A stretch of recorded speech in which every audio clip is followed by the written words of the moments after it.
Hi there, Kelvin MacKenzie and Patrick Christie on Love Sport Radio. So the Shamima Begum debate goes on. We've got a couple of guests coming up now. We're Dr. Paul Stott. He's research fellow in the centre of. He works for the Henry Jackson Society, and he deals with the radicalisation and terrorism issues within the society. Morning, Paul. Good morning, Kelvin. So what shall we do with Shamima then?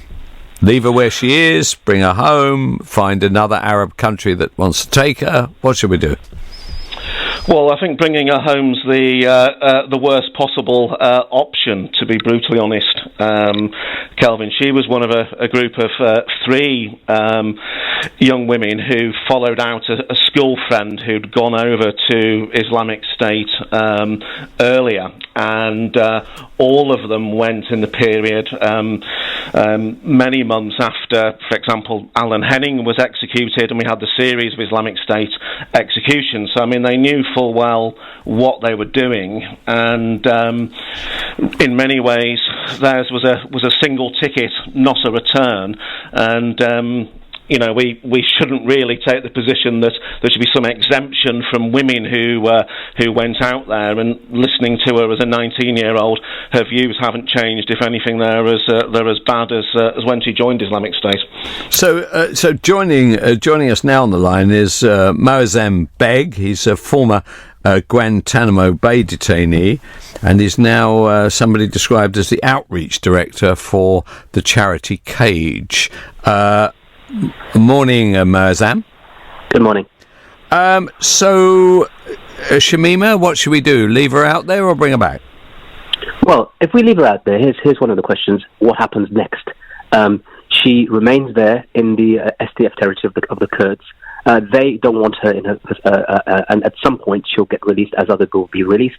She either remains in that region and then rejoins ISIS, or she goes to Turkey or elsewhere. But at some point, we're going to have to say that either she's a citizen of this country, and if she is, then she has to be dealt with according to that, or we say we actually let her go back into the hands of ISIS or something worse, because ISIS isn't completely destroyed and it's still operating. So we are left in a dilemma. Do we say that we want her to continue on her path, or are we going to try to intervene and stop her and let her mend her ways? So there are questions here. Do you view her, do you think she was brainwashed? Do you think she was vulnerable? Or is this rather a clever woman who actually knows exactly what she was doing? And even in the response, when asked about executions, she says she wasn't fazed by the fact she saw a head in a dustbin, which I imagine would upset, you know, virtually everybody in the world, with the exception of Hitler, I should think. But how do you view her? Well, I mean, that sounds to me like bravado. She's saying that in a place where ISIS is still present. She's in a camp where there are about 39, I've been told, several thousand other prisoners who may well be ISIS themselves. So there may be all sorts of reasons why she's saying that. She continues to say, and not many people are saying this, she continues in the same interview saying that I don't believe ISIS deserved the victory because of the abuses they were carrying out. She also said that her own husband was imprisoned and abused by ISIS.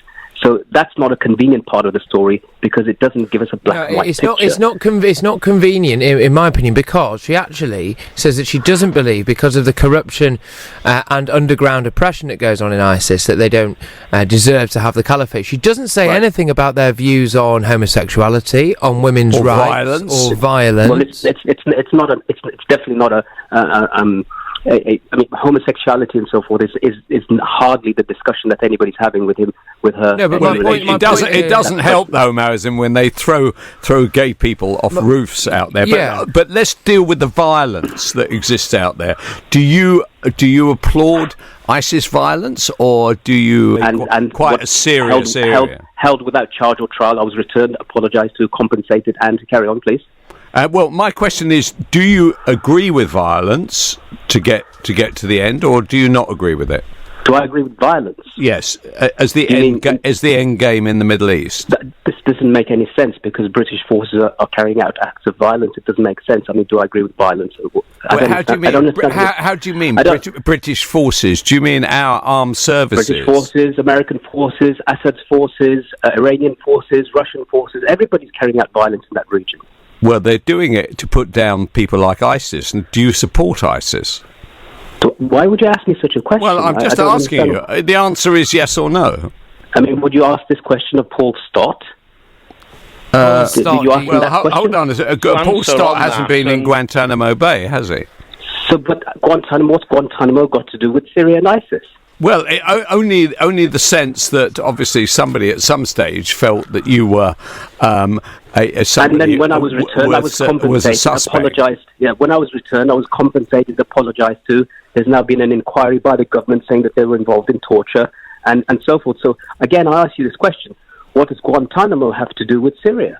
No, I think. Whilst I understand where you're coming from, Moazzam, absolutely.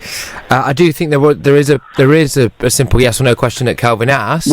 Okay. Well, why would there be? Because actually, I was in Syria in 2012, 2013. Well, I'll ask it to Kelvin. I have repeatedly stated in the media and elsewhere, and written and so forth, that not only did I oppose ISIS, I was physically there. Cool. That's it. Trying to rescue prisoners from them. What were you doing out there, by the way? What were you doing out there? Investigating British and American complicity in the rendition program with the Assad regime, who they were sending people to.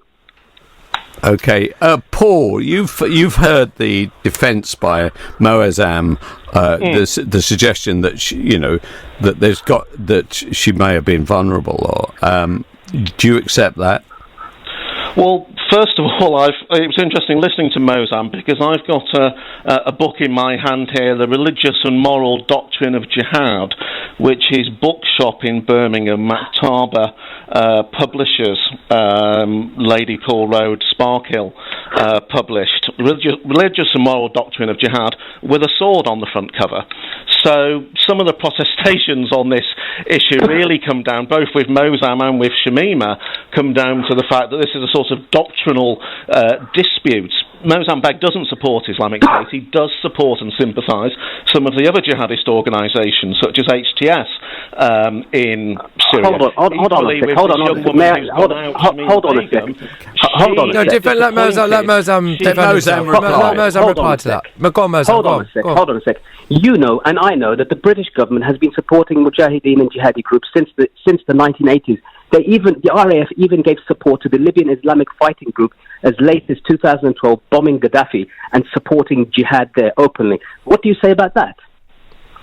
Paul? If that's the case, I would be opposed to it. Oh, you would be opposed to it, but do you condemn the British government for supporting the Mujahideen in Libya, do you? Paul? I think the Libyan question... Do you condemn them? Because this is how you would put it to me. Yep. Do you condemn the British government? If that's what the British government did, Moazzam, then I would condemn that.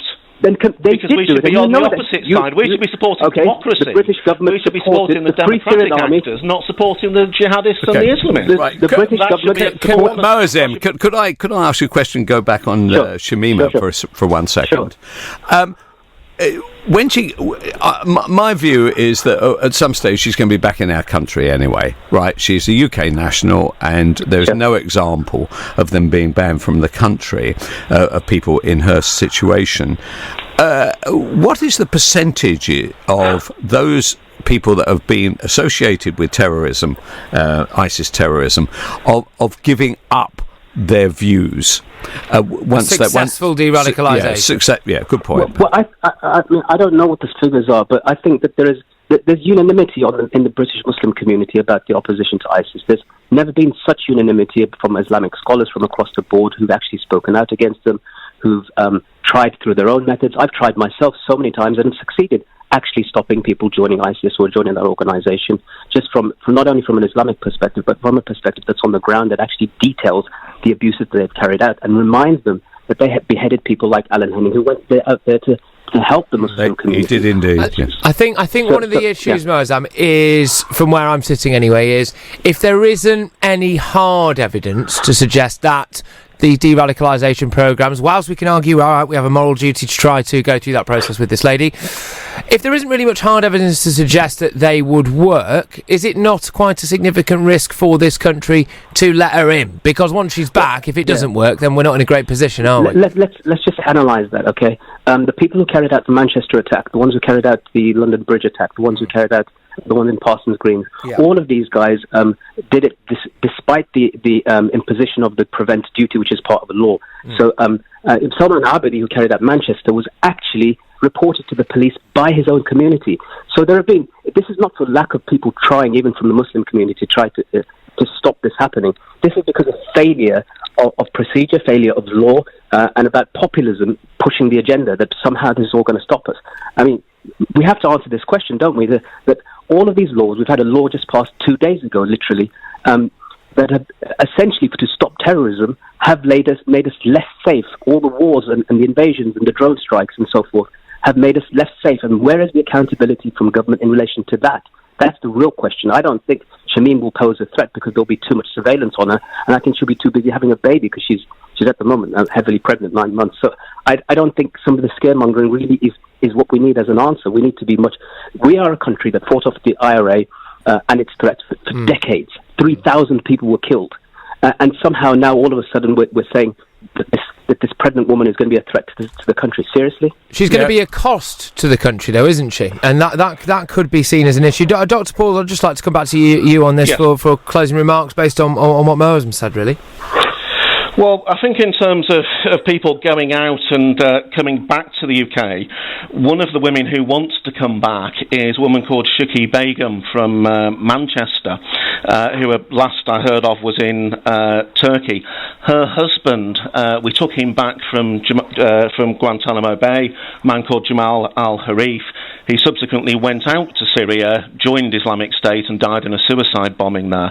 So there is a risk. With regards to Shamima Begum, I think the particular risk is much more of her work as a potential icon or propagandist for jihadists, because her line is very simple. Her line is that Islamic State haven't lived up to what they should have done, but she's got no other criticisms at all of that type of thinking. You know, she still wants to establish Sharia, still wants an Islamic State, just not Islamic State's version. And of course, that's also where Moazzam Begg's coming from. Yeah, fine. Okay, Dr. Paul Stott, thank you very much indeed, the Henry Jackson Summit, and to you, Moazzam Begg, former Guantanamo Bay detainee, but today Outreach Director for Cage.